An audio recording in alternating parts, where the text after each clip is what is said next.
Question कह रहा है कि आपके पास YDSE एक्सपेरिमेंट में स्लिट्स हैं, उनके बीच की डिस्टेंस जो है वो इतनी दी हुई है। स्क्रीन और स्लिट्स के बीच की डिस्टेंस D 50 सेंटीमीटर है।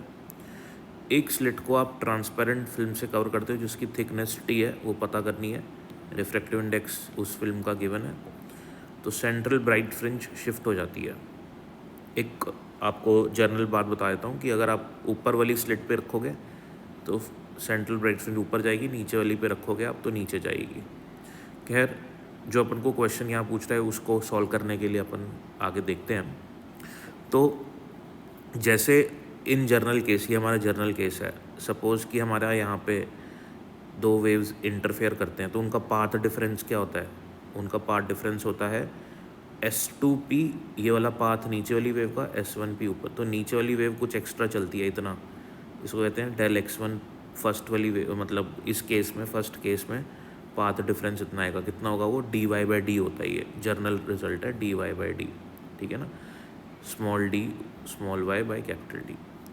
अब क्या हो रहा है, अब आपने सपोज ऊपर वाली फिल्म पे, ऊपर वाली स्लिट पे फिल्म लगा दी, उसकी वजह से फिर से पाथ डिफरेंस क्रिएट होता है। वो पाथ डिफरेंस जो फिल्म की वजह से होता है वो T/μ-1 होता है। ये दोनों बेसिक कॉन्सेप्ट्स हैं, ठीक है। अब क्योंकि पहले ऑलरेडी इतना पाथ डिफरेंस क्रिएट हो रहा था, फिर इसकी वजह से और क्रिएट होने लग गया, तो नेट पाथ डिफरेंस कितना क्रिएट होगा? So net path difference create होगा हमारा dy/d, जो पहले हो रहा था, माइनस T/μ-1। और ये जो हमारा नेट पाथ डिफरेंस क्रिएट हो रहा है, क्योंकि हम किसके लिए स्टडी कर रहे हैं? सेंट्रल ब्राइट फ्रिंजेस के लिए स्टडी कर रहे हैं। तो जो नेट पाथ डिफरेंस क्रिएट हो रहा है उसको हम ब्राइट फ्रिंज की इक्वेशन के लिए इक्वेट कर देंगे, जो कि n लैम्डा होती है कंडीशन ब्राइट फ्रिंजेस के लिए, n लैम्डा। तो अगर मैं इस इक्वेशन को फर्दर सॉल्व करता हूँ, dy/d T/μ-1 और n लैम्डा को लेके अगर मैं इसको सॉल्व करूँ तो मेरे पास नेट पाथ डिफरेंस जो बन जाता है वो ये बन जाएगा, ठीक है। इसको मेरे को सॉल्व करना है, इस इक्वेशन को y के लिए सॉल्व करना है। मैं यहाँ y लिख देता हूँ। इस इक्वेशन को हम y के लिए सॉल्व करेंगे, राइट।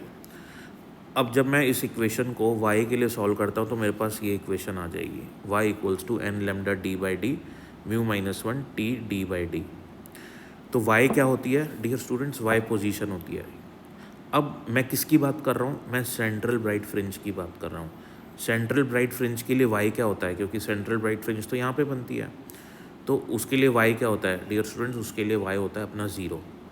तो मैं यहाँ पे, अगर मुझे ये तो इस क्वेश्चन में पक्का पता है कि सेंट्रल ब्राइट फ्रिंज इस पोजीशन पे नहीं बन रहा, वो शिफ्ट हो चुका है, कुछ ऊपर जाके शिफ्ट हो चुका है, ठीक है ना। तो ये बात तो पक्की हो गई कि सेंट्रल ब्राइट फ्रिंज यहाँ पे नहीं बनेगी, क्योंकि क्वेश्चन ने ऑलरेडी बोला है कि वो शिफ्ट हो चुका है 0.2 सेंटीमीटर से। अब सेंट्रल ब्राइट फ्रिंज के लिए n की वैल्यू 0 होती है, क्योंकि सेंट्रल ब्राइट फ्रिंज क्या होता है? जहाँ पे n 0 होता है वहाँ पे ही सेंट्रल ब्राइट फ्रिंज बनता है। फिर नेक्स्ट 1 2 3 4 n की वैल्यू पुट करते जाओगे तो आपको अलग अलग क्या मिलते रहेंगे? आपको nth ऑर्डर के फ्रिंजेस मिलते रहेंगे। सेंट्रल ब्राइट फ्रिंज के लिए n की वैल्यू 0 होती है, तो ये पूरी टर्म क्या हो जाएगी? 0 हो जाएगी, ठीक है। तो यानी कि सेंट्रल ब्राइट फ्रिंज के लिए y की पोजीशन क्या आ रही है आपके पास? ये आ रही है पोजीशन। और ये क्या है?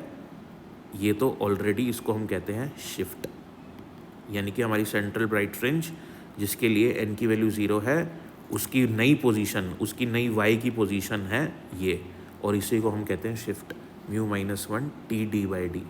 अब इस क्वेश्चन में हमको सारा डेटा गिवन है सिर्फ t को छोड़ के, ठीक है। यही हमारा शिफ्ट है और यही हमसे पूछा गया, तो इसको हम s लिख लेते हैं, यही हमने कैलकुलेट करना है।